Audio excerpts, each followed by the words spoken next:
7h-9h, les matins de France Culture, Guillaume Erner.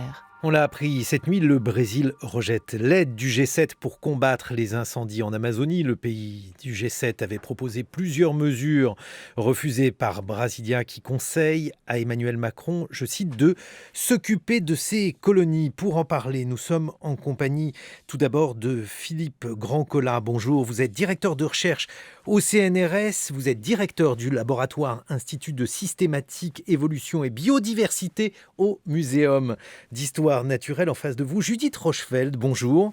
Vous êtes professeur de droit privé à l'école de droit de l'université Paris 1 Panthéon-Sorbonne et vous avez notamment publié Justice pour le climat, les nouvelles formes de mobilisation citoyenne, publié aux éditions Odile Jacob. Judith Rochefeld, il y a aujourd'hui, face à cet émoi suscité par l'incendie de la forêt amazonienne, une idée qui revient au devant de la scène. Et cette idée consiste à considérer que la forêt, d'autres lieux sur Terre, constituerait un bien commun. Vous en êtes spécialiste de ces biens communs. Pouvez-vous nous expliquer ce qu'est justement un bien commun ?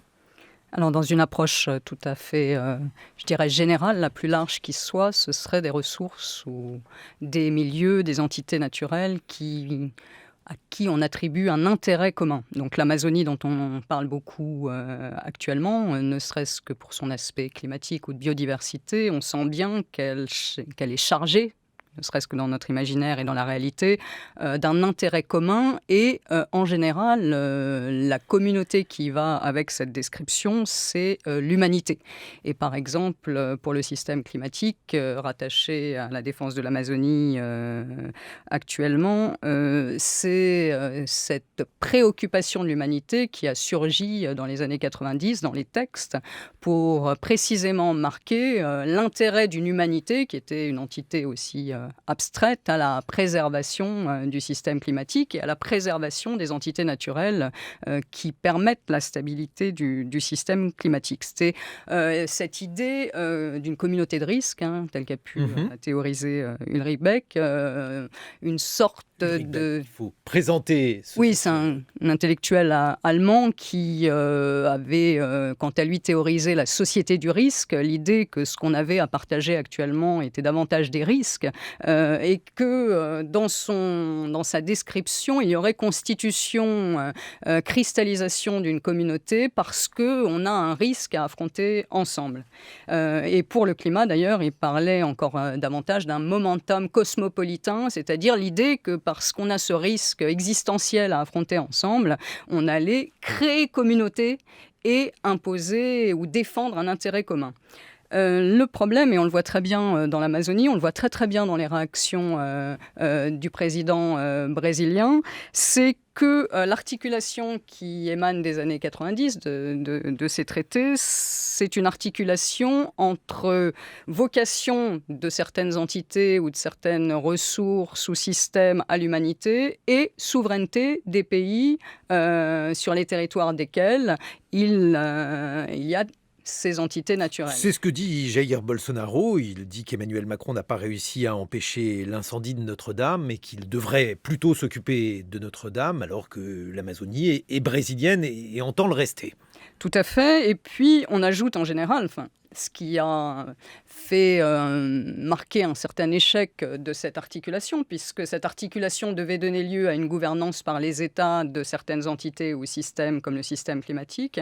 Ce qui a fait échec, c'est que les intérêts n'étaient pas communs du point de vue du développement économique. Et là, de même, dans les remarques du président brésilien, on a cette idée que les pays du Nord, ou historiquement en dette écologique par rapport à ceux du Sud qui n'auraient pas pu se développer, n'ont rien à dire sur le développement économique. Alors le Brésil est un peu particulier évidemment, mais n'auraient pas de leçons à donner. Ils ont eu leur période de développement économique, ils ont exploité les ressources, quelles qu'elles soient, naturelles, et les entités naturelles, et n'auraient pas de leçons à donner actuellement aux pays qui souhaitent avoir un développement économique. Judith Rochefeld, a-t-on des exemples de biens communs institués? La notion qui est aujourd'hui défendue par de nombreux intellectuels, des juristes, a-t-elle eu une concrétisation effective ?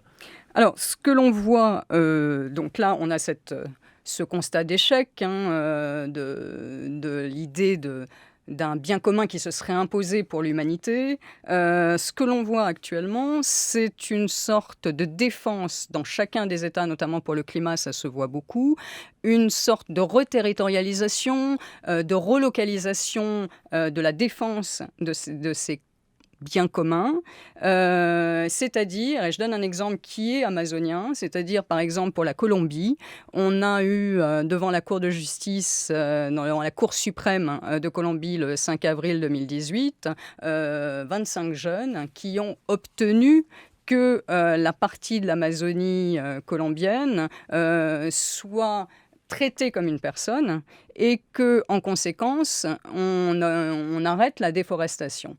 Et ce qui est intéressant dans l'exemple colombien, c'est que, en outre, la décision renvoie à une organisation territoriale, à des plans, un plan national et des plans de municipalités qui sont intéressés par les territoires en question, plus un plan intergénérationnel. Alors pour l'instant, c'est un échec, mais c'est un exemple dans les faits, dans la mise en pratique, mais c'est un exemple d'une société civile de jeunes qui stoppe une déforestation et renvoie à une organisation de la protection du territoire. Et là, on est en plus dans un véritable commun, c'est-à-dire une possibilité de commun, c'est-à-dire en plus de cet intérêt commun, une organisation collective de protection de ce commun, ce qui ajoute l'idée des communs. Ça, c'est sur le plan juridique. Sur le plan scientifique, Philippe Grandcola, depuis que ces incendies ont débuté, on a entendu beaucoup de choses sur la manière dont la forêt amazonienne était essentielle pour la totalité de la planète. Vous qui êtes directeur de recherche au CNRS, vous dirigez un laboratoire où l'on étudie la biodiversité au Muséum d'histoire naturelle. Qu'en pensez-vous ? Alors effectivement, l'Amazonie, c'est un peu une métaphore de la biodiversité. C'est présent dans tous les esprits, à juste titre d'ailleurs, puisqu'il s'agit pratiquement du plus grand massif forestier tropical dans le monde. 5 millions de kilomètres carrés, plus de 5 millions de kilomètres carrés sur 9 États, dont 60% au Brésil. Une quantité d'organismes incroyable. Et puis, ça fait partie de ce qu'on appelle un système écologique, un écosystème, c'est-à-dire un ensemble intégré dans lequel il y a le sol, l'atmosphère, les espèces vivantes, l'espèce humaine aussi, naturellement. Et ce système, on le voit, on le touche du doigt là, avec ces incendies actuellement. Il nous montre la fragilité du milieu naturel quand il est affecté par l'action humaine. Il nous montre aussi que l'homme est fortement dépendant du système naturel. Alors l'Amazonie, c'est 10% d'eau, de l'eau douce sur la planète. C'est 40 000 espèces de plantes, 16 000 espèces d'arbres. C'est un milieu extraordinaire, très vaste, très divers malgré tout. C'est également un milieu dans lequel il y a une diversité de climats, de sols que l'on n'imagine pas. Et c'est un milieu évidemment qui représente pour l'État brésilien à la fois une ressource et un patrimoine. Alors un patrimoine effectivement qu'on peut penser commun. On va revenir sur cette diversité, Philippe Grandcola, mais lorsque l'on entend dire par exemple que l'Amazonie c'est 20% de l'oxygène que nous respirons, c'est vrai, c'est faux ? Alors c'est vrai que la métaphore est un peu excessive. En l'occurrence, c'est vrai que l'Amazonie, malgré tout, est un énorme système forestier dans lequel il y a effectivement une production d'oxygène, mais qui ne représente pas pour autant le poumon de la Terre, qui représente une contribution importante au stockage de carbone, une contribution importante à la régulation climatique locale. Comment ça marche, une forêt, du point de vue de la consommation ? Parce qu'une forêt, ça consomme, je crois, de l'oxygène aussi. Alors une forêt, ça consomme de l'oxygène, ça stocke du carbone. C'est quelque chose qui fonctionne de manière relativement stable tant que ce n'est pas trop perturbé en lien avec le sol, en lien avec les différents organismes qui sont à l'intérieur.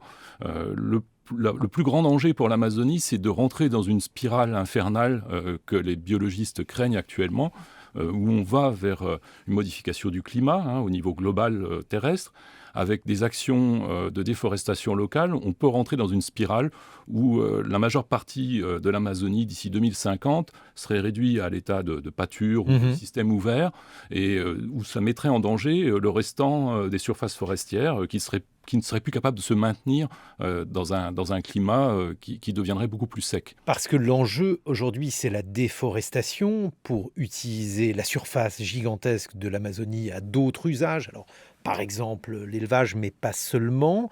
Quel est le lien d'ailleurs entre cette déforestation et les incendies ? Alors effectivement, le gros souci, c'est que chaque année, il y a à peu près 20 000 km² de forêt amazonienne qui disparaît. Il y a des variations dans ce rythme de disparition en fonction notamment des mesures qui avaient été prises par des systèmes de surveillance au Brésil, l'Institut national des systèmes spatiaux, qui fait des observations en temps réel et chaque année qui fait un bilan sur la déforestation. Malheureusement, effectivement, il y a malgré tout des activités très importantes, des millions de têtes de bétail, des cultures de soja, des cultures de canne à sucre. Et l'ensemble de ces cultures amène à avoir des espaces modifiés dans lesquels il y a également des cultures vivrières, dans lesquels un certain nombre d'activités humaines vont provoquer naturellement des incendies, surtout en fin de saison sèche. Et donc, ces incendies, en fait, sont classiquement liés à l'utilisation du milieu, et ce qui frappe, évidemment, c'est leur ampleur dans le cadre d'un climat qui va vers vers une température plus haute et vers des effets plus importants de la sécheresse. Judith Rochefeld, alors on le voit, on a affaire à des propriétaires qui vont utiliser donc leurs parcelles de forêt pour tel ou tel usage. Les biens communs sont aujourd'hui, semble-t-il, assez éloignés de la volonté à la fois du gouvernement brésilien et de ses propriétaires. Qu'est-ce que l'on peut faire ? Parce que finalement, on se dit que la propriété privée est aussi une manière de protéger les biens. Alors les biens communs, ou plus exactement, donc les communs dans une version plus étroite, c'est-à-dire si j'ajoute ce système de ressources ou des ressources, des droits distribués, une gouvernance collective, une action collective. Des droits distribués, il va falloir nous donner quelques définitions. Donc l'idée qu'on n'aurait pas précisément un propriétaire privé unique, mais qu'on pourrait distribuer différents usages de ces biens pour une communauté et une organisation, ça, effectivement, remet en cause une idée de propriété avec un propriétaire individuel. Mais ce qu'on peut faire, ce que montrent là d'autres réflexions et procès et actions de citoyens en cours, c'est par exemple de remettre en question des autorisations d'une activité polluante, ou de remettre, donc je parle par exemple de procès qui ont lieu au Royaume-Uni ou qui ont eu lieu en Autriche pour une autorisation donnée à l'extension d'un aéroport. Heathrow, par exemple. Donc là, on a des possibilités, puisque maintenant les actions se passent dans chacun des pays, on a des possibilités de remettre en question l'autorisation d'activités qui sont contre la préservation d'entités naturelles ou de ressources naturelles. Ça, c'est une possibilité. Par ailleurs, effectivement, il faut peut-être s'habituer à l'idée que certaines ressources naturelles, entités naturelles, voire personnes naturelles, puisque dans certains pays, c'est désormais comme ça qu'on va parler, en Nouvelle-Zélande ou en Colombie, seront en dehors de la propriété ou d'une propriété telle qu'on l'a conçue actuellement, c'est-à-dire sans droit de regard ou sans prise en considération de leur vocation à être préservée pour tous. Et ça, c'est peut-être un peu compliqué juridiquement aujourd'hui à établir, alors qu'il y a d'autres expériences qui sont tentées aujourd'hui en France où un certain nombre de personnes, par exemple, se liguent pour acheter un terrain, le rendre clos et laisser des espèces proliférer. C'est par exemple le cas dans la Drôme. Est-ce que ça n'est pas une solution effective plus réaliste que celle des biens communs ? Alors, il y a toujours eu, dans l'idée de bien commun ou de commun, il y a toujours eu un balancement entre est-ce que la propriété privée n'est pas plus efficace fondée sur l'intérêt du propriétaire pour assurer une préservation à long terme, ou est-ce que ça n'est pas l'État qui est le mieux placé pour réguler? Il y a toujours eu cette discussion. Les différents modèles ne sont peut-être pas exclusifs, mais il est vrai que sur des entités ou des ressources qui sont déterminantes pour tous, l'idée qu'on puisse être un propriétaire privé sans se préoccuper du tout de la vocation de tous est mise à mal. Et par ailleurs, l'autre aspect, Philippe Grandcola, sur la forêt amazonienne, c'est qu'il y a donc bien évidemment une volonté du gouvernement brésilien d'avoir une souveraineté nationale sur cette forêt. Et puis, il y a aussi beaucoup de gens qui y habitent. Il y a 600 ethnies à l'intérieur de cette forêt. Et du coup, on peut imaginer qu'il y ait beaucoup d'obstacles à ce que ça devienne une sorte de lieu international apporté à l'humanité pour son bien-être ou sa survie. Oui, tout à fait. C'est le problème des milieux naturels d'une manière générale dans le monde. C'est qu'en fait, ils font partie de notre environnement, donc on ne peut pas les rêver intacts, vierges, indépendants de toute influence humaine.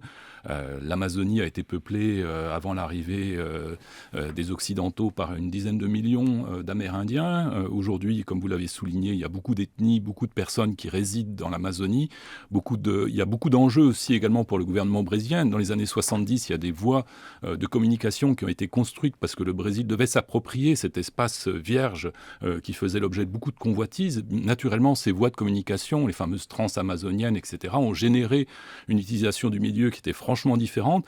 On est effectivement dans un système écologique dans lequel il y a beaucoup d'intervenants, dans lequel les équilibres sont mouvants, parce que le climat, encore une fois, évolue au niveau global, et donc il va précipiter un certain nombre d'évolutions. Donc on se doit d'intervenir toujours avec précaution sur ce type de système.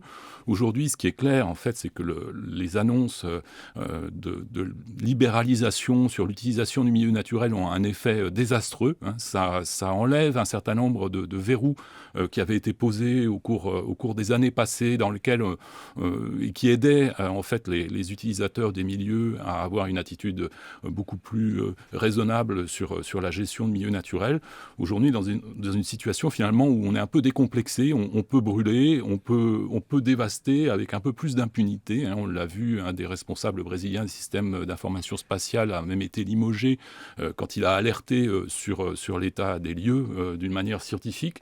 Donc on est effectivement dans un système naturel dont les équilibres sont bouleversés, sont menacés, et pour lesquels il devrait y avoir une volonté commune au titre de la valeur intrinsèque de la biodiversité, mais aussi au titre de sa valeur de service, de sa valeur d'option pour le futur, de conservation. Les choses ont empiré parce qu'on entend dire aussi qu'il est traditionnel dans les forêts qu'il y ait des incendies, alors qu'il s'agisse de brûlis ou bien d'autres phénomènes parfois naturels. Qu'en est-il réellement, Philippe Grandcola ? Alors c'est vrai que dans les milieux naturels, d'une manière générale dans le monde, il y a des pratiques agricoles, des pratiques de gestion du milieu qui passent par le feu. Quand ces pratiques se passent dans un environnement qui est relativement stable, avec un climat qui est adéquat, il peut y avoir des dommages, mais ces dommages resteront limités. Là, on est aujourd'hui dans un système où il y a une confluence de problématiques, à la fois le changement climatique, une intervention humaine décomplexée, plus importante, en fait, également l'intervention de populations qui n'ont pas forcément une maîtrise et un savoir des processus naturels dans cette zone. Et l'ensemble de ces événements provoque chaque année maintenant, depuis plusieurs décennies, un nombre d'incendies relativement important. Et là, c'est vrai qu'aujourd'hui, on s'en alerte alors que c'est une situation qui dure depuis un certain temps, qui est d'ailleurs présente également dans d'autres massifs forestiers dans le monde. Je rappelle par exemple que dans un pays d'outre-mer, la Nouvelle-Calédonie, que la France connaît bien, on a chaque année 20 à 30 000 hectares de forêt qui disparaissent également du fait d'incendies liés à des pratiques culturales traditionnelles.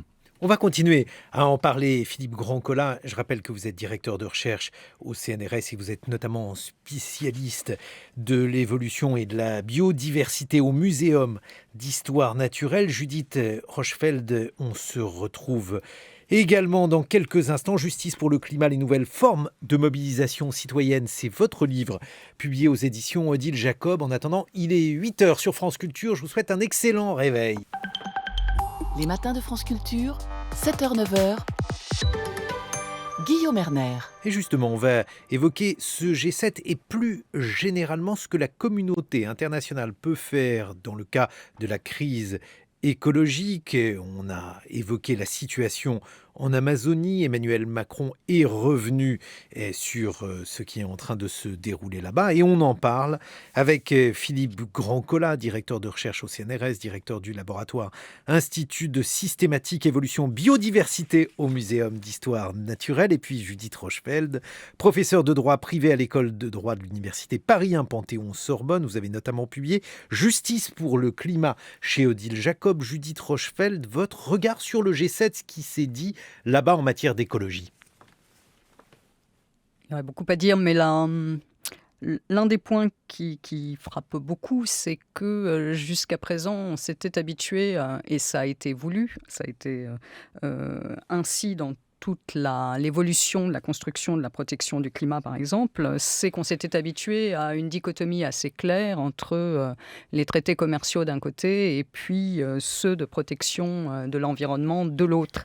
Et ce qui est assez frappant actuellement, on verra si ça se concrétise réellement, ce qui est plus nouveau, je dirais, c'est alors qu'on développait les deux en parallèle sur ce que certains appellent un schisme de réalité, sans prendre en compte le fait que... Un schisme de réalité. Oui, ça c'est l'expression de Hamid Dahan et Stéphane Ayuk qui sont des grands spécialistes de la gouvernance du climat et qui précisément ont démontré en quoi les traités commerciaux se négociaient d'un côté, l'environnement se protégeait de l'autre, sans qu'on fasse de croisement entre les deux, ce qui faisait que le voyage de soja ou de bœuf d'un côté ou de l'autre de l'Atlantique n'était pas pris parfaitement contradictoire. Compte.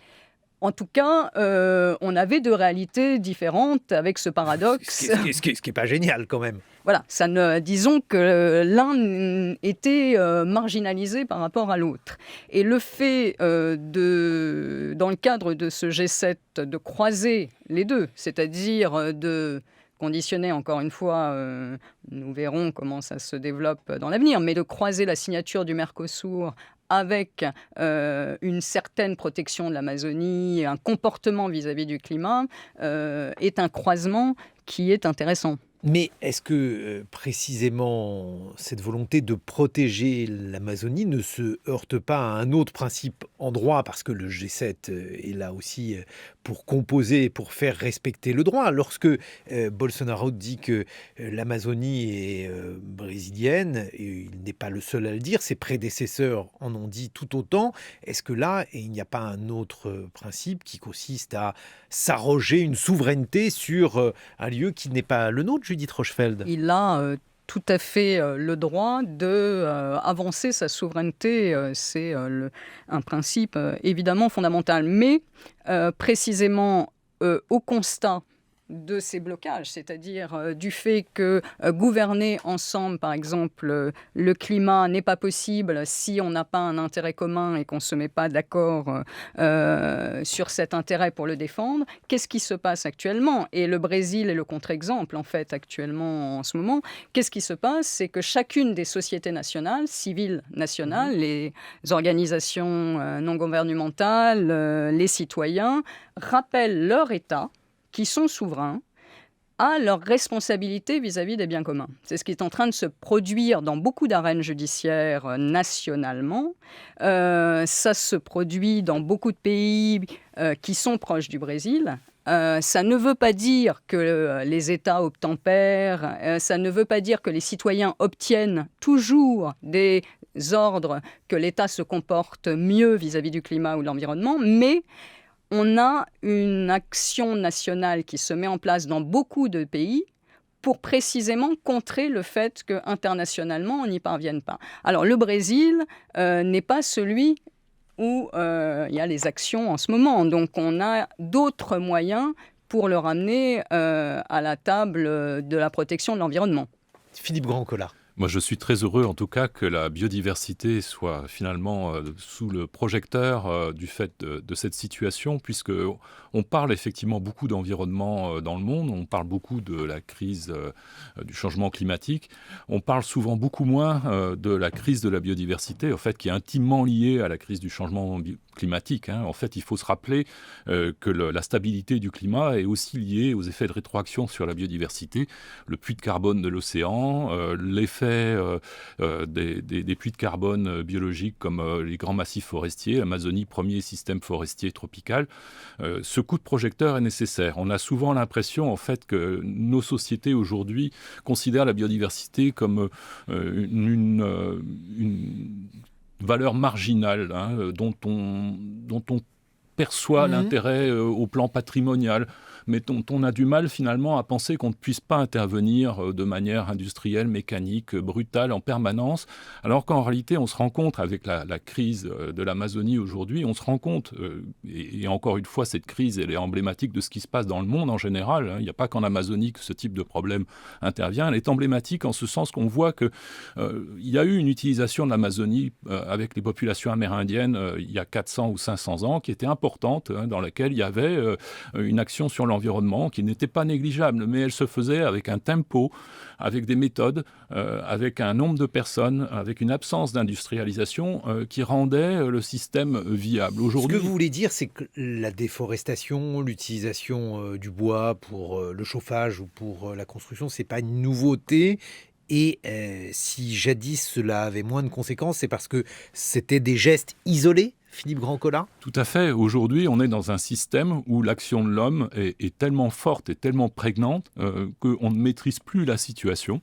On a sur 5-6 millions de kilomètres carrés, on a chaque année des dizaines de milliers de kilomètres carrés qui perdent cette nature forestière. On a un système qui s'emballe, dans lequel, à l'échelle de quelques décennies seulement, d'ici 2030-2050, on risque d'avoir un système qui ne sera plus forestier, avec des conséquences dramatiques pour la biodiversité, puisque on perdra définitivement des dizaines de milliers d'espèces qui ont mis des millions d'années à évoluer et dont la valeur patrimoniale, dont la valeur de service aussi pour la société, dont la valeur optionnelle pour le futur, qu'on ne connaît pas toujours, sera définitivement perdue. Mais on perdra aussi, par le biais de ces pertes, la stabilité d'un système. Il faut se rappeler, malgré tout, que même l'État brésilien moderne a intérêt à garder ce système dans un état fonctionnel. Et expliquez-nous pourquoi, parce qu'on voit donc cette surface énorme, 5 millions de kilomètres carrés, on voit 20 000 kilomètres carrés de feux de forêt. Bref, on se dit que même si les images sont terribles, en proportion, cela reste très circonscrit. Alors ce qui se passe en fait, c'est qu'il y a déjà presque un quart de la forêt amazonienne qui a disparu et qui est converti en système de pâturage ou de culture, compte tenu du taux de déforestation qui varie selon les années, mais qui reste malgré tout relativement élevé. De quel ordre ? Il est de l'ordre, encore une fois, de 20 000 km, 20 à 30 000 km carrés par an. Donc si ce taux restait constant à l'échelle de quelques décennies, on risque d'avoir en fait une perte de surface forestière qui sera suffisamment importante pour qu'au plan écologique, le système tout entier commence à ne plus fonctionner correctement. On le sait, une forêt, ça génère de la vapeur d'eau, ça génère beaucoup d'eau. C'est un puits de carbone. Si on brûle cette forêt, on libère du carbone dans l'atmosphère et surtout, on perd cette capacité à recycler in situ l'eau en question. Voilà. Mais alors, le problème, c'est qu'en France, on a lutté contre la déforestation. Celle-ci est arrêtée, puisqu'elles ont été, au XVIIIe, au XIXe siècle, elles ont été pillées, les forêts françaises. Ensuite, on a replanté, alors notamment avec des pins Douglas, puisque la plupart des forêts françaises, elles sont aujourd'hui en pins Douglas. Et ça aussi, ça n'est pas neutre écologiquement, Philippe Grandcola. Tout à fait. Les systèmes écologiques, ils ont un certain nombre de valeurs. Il y a une valeur patrimoniale, encore une fois. Effectivement, replanter une forêt en pins Douglas, ça fait baisser sa valeur patrimoniale au sens patrimoine de l'humanité. On n'a pas dedans une biodiversité importante. On a des espèces qui ont une valeur industrielle, qui ont une valeur économique, certes, qui en plus ne sont pas forcément dans un état d'équilibre parfait avec le milieu naturel. Quand on plante certaines espèces végétales, si on plante des eucalyptus en Amazonie, si on plante du pin Douglas en France uniquement, on appauvrit les sols, on appauvrit les systèmes, on perd la faune et la flore naturelle. Et surtout, on ne va pas forcément vers des états d'équilibre durables. Voilà, donc effectivement, dans le cas de l'Amazonie, il y a à la fois un contenu en biodiversité qui est un trésor pour l'humanité, qui est aussi une utilité potentielle pour l'humanité, parce que dans ces milliers d'espèces, il y a des molécules, il y a des solutions que l'on pourrait utiliser en termes de connaissances pour les sociétés humaines, mais il y a également une valeur d'équilibre. Si on déforeste sur un ensemble de sols qui sont enclins à l'érosion, en particulier s'il y a un bouleversement climatique qui se poursuit, évidemment, naturellement, ça sera le cas, on est dans une situation où les systèmes ne vont pas perdurer de toute manière, de manière équilibrée. Quelle est la part de forêt primaire aujourd'hui en Amazonie? Et il n'est peut-être pas inutile d'ailleurs, Philippe Grandcola, de nous rappeler ce qu'est une forêt primaire. Alors effectivement, la forêt primaire, c'est une métaphore pour dire d'une forêt qu'elle est relativement intouchée. Alors c'est toujours quelque chose de faux, en ce sens que les forêts ont toujours été touchées par l'espèce humaine depuis un certain nombre de dizaines de milliers d'années. Néanmoins, quand elles arrivent à un état d'équilibre relativement important, avec une biodiversité qui est préservée, évidemment, on est dans une situation qui est très satisfaisante pour le maintien des systèmes naturels et pour les intérêts proches et plus lointains de l'espèce humaine. C'était le cas de l'Amazonie il y a encore quelques décennies. Ce n'est plus le cas de la forêt atlantique. Il faut se rappeler qu'au Brésil, il y a un deuxième grand massif forestier le long de la côte atlantique, dont il ne reste aujourd'hui plus que 5% de la surface, et qui a subi de plein fouet une déforestation depuis plus de 400 ans, qui est une sorte de prémisse, de préfiguration de ce qui pourrait arriver à l'Amazonie. Voilà. Donc aujourd'hui, effectivement, en Amazonie, il y a ce qu'on pourrait appeler encore un espace important de forêt primaire, sur plus de la moitié de la surface, mais évidemment, compte tenu des taux de déforestation, d'utilisation des milieux naturels, des équilibres naturels qui sont eux-mêmes rompus avec une tendance à la perte d'un climat humide, forestier, etc., on peut arriver d'ici quelques décennies à un vortex d'extinction, dans lequel, en fait, un vortex d'extinction. Voilà, une espèce de situation de perte d'équilibre, dans lequel les systèmes naturels vont de manière irrémédiable vers un dépérissement important. Et alors, qu'est-ce qui se passerait si on envisageait donc ce dépérissement ?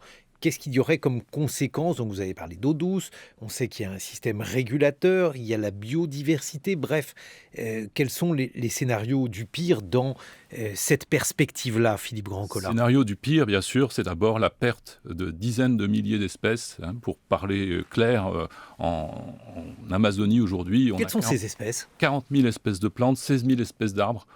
Quand vous êtes dans un hectare de forêt en Amazonie, forêt non marécageuse, par exemple, qu'on appelle la forêt de terre ferme en portugais, on se trouve dans un espace forestier où il y a des dizaines d'espèces d'arbres différents, avec des populations relativement clairsemées, un sous-bois dans lequel il y a des centaines d'espèces de plantes, des milliers d'espèces d'insectes, centaines d'espèces de vertébrés. Donc toutes ces espèces, bien sûr, qui interagissent les unes avec les autres, dans le cas d'une déforestation massive, vont disparaître en grande partie. Alors ça, c'est une vraie spécificité par rapport aux forêts non primaires, car bien souvent, les forêts que l'on découvre, par exemple en France, mais pas uniquement, sont constituées d'un petit nombre d'espèces. Oui, tout à fait. La forêt primaire abrite par définition un nombre d'espèces beaucoup plus important. Et ces espèces sont interdépendantes. Donc c'est à la fois une grande vertu, puisque ce système a une certaine résilience. Il est capable de retourner à des états d'équilibre relativement naturellement, même si c'est à l'échelle de quelques décennies, voire de quelques siècles, ce qui est un peu long pour le point de vue humain. Mais ça reste un système qui fonctionne. Quand on va vers des systèmes simplifiés, anthropisés, dans lesquels l'action humaine a diminué le nombre d'espèces, on va vers des systèmes qui ne restent plus en équilibre de la même manière, qui ne sont pas forcément en équilibre non plus avec le sol ou avec le climat. Dans le cas de l'Amazonie, la grande crainte que l'on peut avoir, c'est qu'on aille vers un paysage qui soit un paysage ouvert, avec un apport énorme de pâturage, de culture, et dans lequel, en fait, ce climat humide que l'on connaît aujourd'hui, avec des variations, bien sûr, l'espace est immense, et au sein de l'Amazonie, il y a des climats relativement contrastés. composé entre le piémont andin avec des pluviosités colossales et puis des espaces un peu plus secs où il pleut à peu près 2 mètres d'eau par an, inégalement répartis sur l'année. On a des climats relativement variés. Mais 2 mètres ? 2 mètres, oui, ce qui correspond en gros à 1,5 fois à 2 fois la pluviosité annuelle qu'on a par exemple dans la plupart des régions d'Europe. Oui, c'est beaucoup. Donc c'est beaucoup, mais malgré tout, il faut se rappeler que ces 2 mètres, c'est un peu la limite inférieure pour le maintien d'une forêt tropicale humide.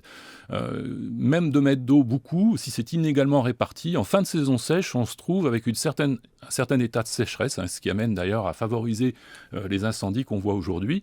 Et puis, ces 2 mètres d'eau, en fait, peuvent être inégalement répartis au point que pendant la saison sèche, s'il n'y a par exemple pas de couvert nuageux, la forêt commence à se dessécher et certaines espèces peuvent être proches de disparaître. Philippe Grandcola, on parle beaucoup donc de forêt amazonienne et de forêt primaire. En Europe, il en reste, je crois, en Pologne, mais c'est pratiquement résiduel. Tout à fait. Et même en Pologne, malheureusement, en fait, ces forêts primaires sont actuellement en danger puisque leur exploitation commence à être malheureusement organisée.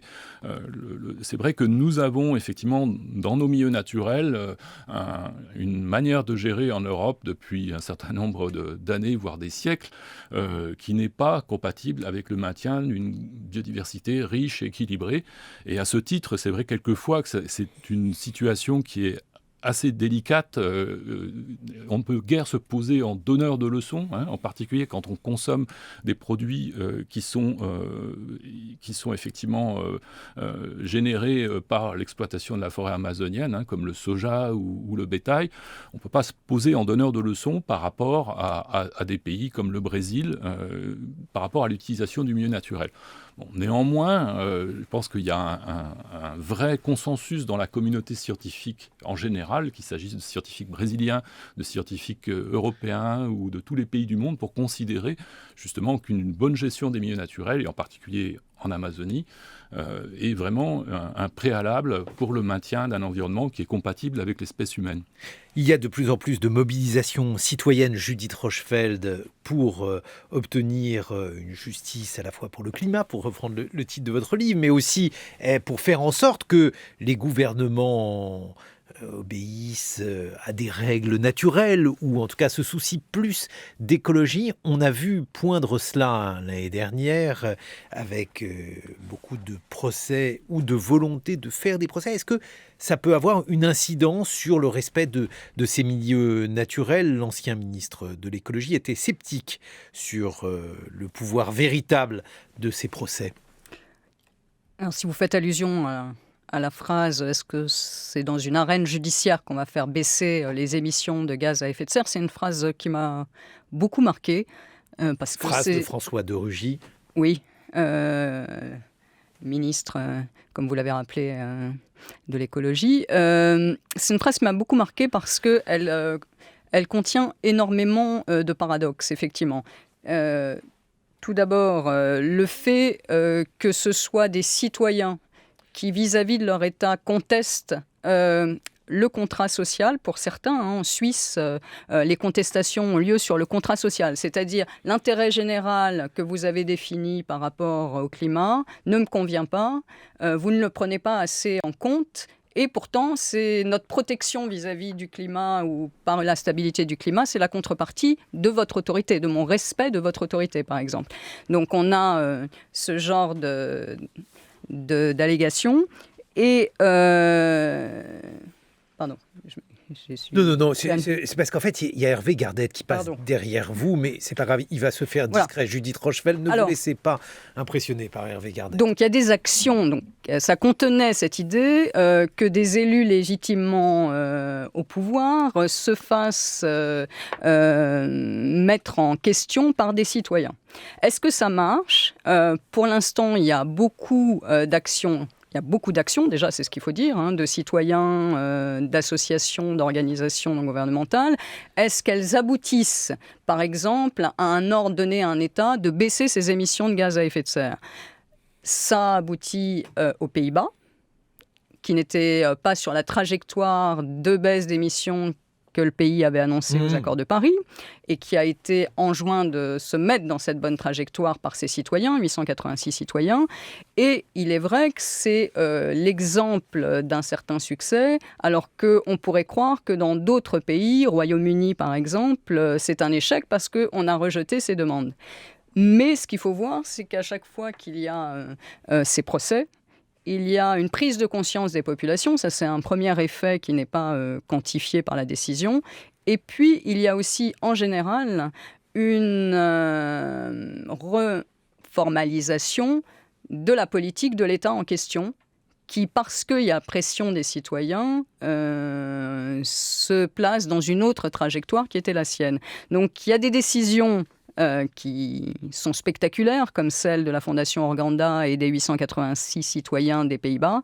Il y en a d'autres qui ne le paraissent pas, mais qui peuvent entraîner une prise de conscience des populations et le fait que l'État modifie sa politique. Et cela, donc, c'est à l'échelle d'un État. À l'échelle internationale, en revanche, on n'a pas de précédent, Judith Rochefeld.